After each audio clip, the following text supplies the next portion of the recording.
We hope and pray for good results, love and unity, especially around the holiday seasons. Christmas is about love, unifying people for love and peace, freedom, the liberty of life, and the ability to worship as we wish. Unto us a son is born.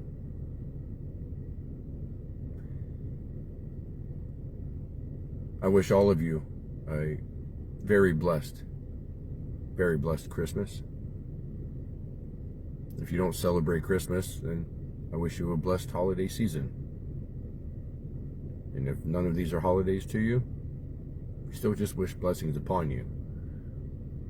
Because that's the great thing about our nation, is that we have the freedom to worship as we wish. We have freedoms of speech. We have the freedom to contemplate our own existence without fear of persecution or retribution or discrimination. We're supposed to have the freedom to speak our mind without those fears as well. But unfortunately, lately, I'm pretty sure you and I can all agree that we have been witnessing something different. There are many Americans being persecuted, discriminated against, and having their freedom taken away, their loss of liberty, simply for speaking their mind, simply for worshiping how they wish, simply for enjoying the freedoms and the liberties that we as Americans are supposed to have. I can't help but see this as one political party is attacking another with the justice system, with persecution, with discrimination, calls for violence against us. I receive threats simply because I don't agree with the ideology of someone else, whom I can only assume I've never met, I've never spoken with, but because they are told that they're supposed to hate me.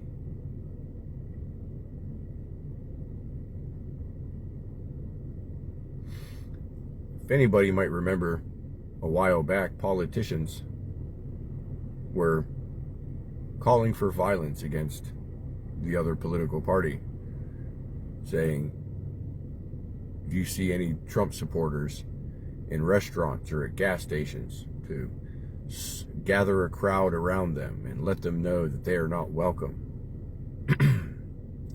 to push them out and to push back.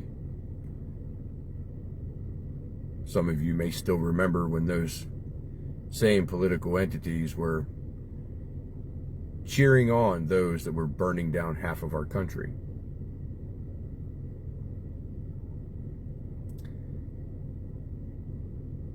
This is an attack on us as a nation. I specifically see it also as an attack on Christianity. And those that are willing to speak up are persecuted. That's why we do this. We sing every night because those that are in lockup for standing up for our freedoms on January 6th, from many different walks of life, not just Christians, but also not just Republicans, not just conservatives, not just libertarians, from all walks of life, we gathered together unified and said with one voice, hey, let's check some stuff out before we give it a rubber stamp of approval that we, the people, have spoken. So we stand with our J6ers. Oh, say, can you see by the dawn's early light, what so proudly we hailed at the twilight's last gleaming, whose broad stripes and bright stars through the perilous fight o'er the ramparts we watched were so gallantly streaming, and the rocket's red glare, the bombs bursting in air, gave proof through the night that our flag was still there. Oh, say does that star-spangled banner yet wave o'er the land of the free and the home of the brave. It's kind of a weird time in our nation that it is considered an act of bravery to appreciate your own freedom. It is considered an act of bravery to stand up for those that are being persecuted wrongly, unconstitutionally, tortured. American citizens being tortured. And there are folks out there afraid of being persecuted for just saying, hey, they're not being treated correctly.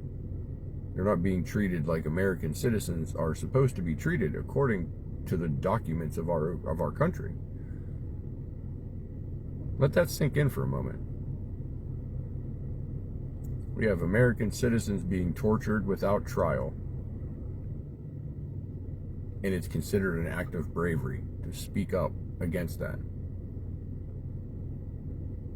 Sing for freedom before it's too late.